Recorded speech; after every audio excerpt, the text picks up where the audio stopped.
बिस्मिल्लाहिर्रहमानिर्रहीम। मेरी YouTube family अस्सलाम वालेकुम। आज हम बनाने जा रहे हैं शनवारी कढ़ाई।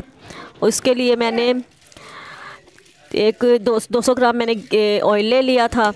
और यहाँ पर मैंने 700 ग्राम, तकरीबन 750 ग्राम मैंने चिकन का गोश्त लिया था। उसको हम ना ऑयल में डाल देंगे फ्राई होने के लिए। इसके बाद जो है ना गोश्त को यहाँ ना ऑयल जो है ना क्वांटिटी जो है ना और फ्राई करने के लिए हमने ज़्यादा ली है। बाद में जब ये हमारा चिकन जो है ना फ्राई हो जाएगा तो हमने फालतू जो ऑयल है ना वो इसमें से निकाल देंगे। अब जो चिकन को ज़रा फ्राई होने देते हैं तो फिर उसके बाद ना यहाँ पर मैंने नमक जो डाला है चिकन, ताकि फ्राई होते हुए चिकन में ना नमक का जो है ना वो जायका जो है ना शामिल हो जाए, क्योंकि बोटियाँ जो हमारी ना वो फीकी ना रहें, अच्छी तरह से उसमें नमक जो उनमें ना रच जाए। और इसके बाद मैंने यहाँ पर अदरक लहसुन का पेस्ट 2 चम्मच ले उसमें मैंने पानी डाल के रख दिया था। और जो चिकन है हमारा वो तकरीबन अच्छी तरह से फ्राई हो चुका है। अब मैंने जो है ना टमाटर लिए थे, तकरीबन 300 ग्राम मैंने टमाटर लिए थे, उनको मैंने हाफ स्लाइस में काट लिया था टमाटरों को। अब मैं वो इसमें चिकन के ऊपर सारे टमाटर जो है ना मैं रख दूँगी। और जो इनको टमाटरों को भी ज़रा थोड़ा गलने के लिए टाइम देंगे ताकि टमाटर जो है ना अच्छी तरह गल जाएं और उनको ऊपर से फिर छिलका हम उतार लें। यहाँ मैं टमाटर रख के तो इसको ऊपर से मैंने कढ़ाई को ना कवर कर दूँगी और इनको गोश्त भी साथ फ्राई होता रहेगा और अच्छी तरह से गल जाएगा और हमारे जो टमाटर हैं वो भी अच्छी तरह से गल जाएंगे। अब मैं इनको कवर कर दूँगी 10 मिनट के लिए और इनको अच्छी तरह से फिर इनके छिलके उतारेंगे हम टमाटरों के। और यहाँ मैं अब देखने लगी हूँ हमारे जो चिकन है और टमाटर है ना, चिकन हमारा तकरीबन बहुत अच्छी तरह से फ्राई हो गया और गल चुका है। और हम यहाँ टमाटरों के छिलके उतार लेंगे। और बहुत यानी कि जो ज़रा सख्त टमाटर हैं उनको थोड़ा सा टाइम देंगे ताकि उनके भी छिलके अच्छी तरह से उतर जाएं। और माशाल्लाह से देखें कितना अच्छा जो है ना हमारा जो है ना ये हो गया है, टमाटरों का जो है ना छिलके देखे उतर रहे हैं। और ज़रा गर्म होते हैं तो दिक्कत होती है उतारने में। चले जी, अब मैंने यहाँ पर टमाटरों को जो सारे छिलके उतर गए थे तो अब इनको ना अच्छी तरह से मेल्ट कर लेंगे हम इसने अपने इसी स्पैचुला के साथ। और मेल्ट इनको अच्छी तरह से देखें, ये इसी तरह इन्होंने बिल्कुल मेल्ट हो के ना चिकन के साथ इन्होंने मिक्स हो जाना है और ग्रेवी बननी है टमाटरों की। और यहाँ जो मैंने आपको पहले बताया था फालतू जो ऑयल होगा वो हमने निकाल लेना है।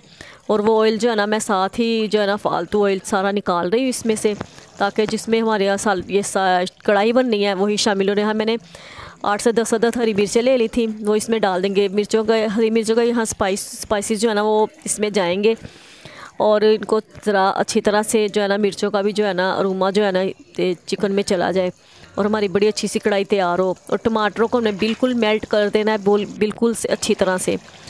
अब यहाँ मैंने जो लहसुन अदरक का जो मैंने पानी निकाल लिया था, पानी डाल के रखा था, वो मैंने निचोड़ लिया था सारा, उनको अच्छी तरह से छन्नी के साथ बिल्कुल वो इसमें शामिल कर देंगे, क्योंकि इसमें हम लहसुन अदरक का पेस्ट नहीं डालेंगे, पानी डालेंगे। और यहाँ इसको थोड़ा सा ना पकने के लिए रख देंगे। और यहाँ पर इसके बाद मैंने ज़रा इसको भुनेगा, ये ज़रा खुश्क हो जाएगा। यहाँ मैं अब ज़ीरा डालूँगी, हाफ चाय का चम्मच डालूँगी ज़ीरा, 1 चाय का चम्मच मैं सूखा धनिया डालूँगी और उनको अच्छी तरह से भुनेंगे ताकि उनका भी जो है ना जायका इसमें शामिल हो जाए। मसाले हम इसमें स्पाइसेस जो है ना कोई भी शामिल नहीं करेंगे, हरी मिर्चों का स्पाइस होगा इसमें, मिर्ची होंगी।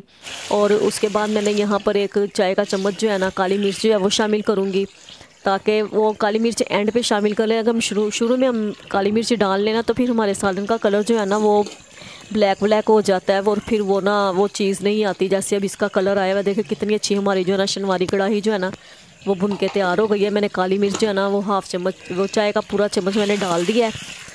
और अब इसको भी ज़रा अच्छी तरह से चिकन के साथ, ताकि इसका जायका जो है ना अच्छी तरह से हो जाए। और हमारे यहाँ कढ़ाई जो है तैयार हो गई। मैंने स्लाइसिस में ना हरी मिर्चें काटी थी और वो हरी मिर्चें मैं ऊपर गार्निशिंग कर दूंगी ताकि उनका जायका जो है ना बहुत अलग सा ये फ्लेवर आता है ऐसे हरी मिर्चें डालने का और जायका आता है। और अब इसको कढ़ाई को हम ना यहाँ पर दम लगा देंगे और ताकि अच्छा सा दम आ जाए। देखिए माशाल्लाह से कितनी अच्छी और बहुत अच्छा सा जो है ना हमारा चिकन भी जो है ना वो गल चुका है और ये मैंने दम पे रख दिया है। अब मैं डिश आउट करके मैं आपको दिखाती हूँ। ये देखा माशाल्लाह से। अब मैं यहाँ धनिया की गार्निशिंग करूँगी और आपसे मैं रिक्वेस्ट करूँगी कि व्यूवर्स मेरे चैनल को सब्सक्राइब कर दिया करें, बेल के आइकन को दबा दिया करें, मेरे रेसिपीज़ को ज़्यादा से ज़्यादा शेयर करें और लाइक करें। अच्छा जी व्यूवर्स, मुझे अपनी दुआ में याद रखें और अल्लाह ताला आपको अपने हिफ्ज़ मान में रखे और अपनी हिफाजत के हिसार में रखें और मुझे अभी इजाज़त दें और अपना ख्याल रखा करें। ओके जी व्यूवर्स, अल्लाह हाफिज़।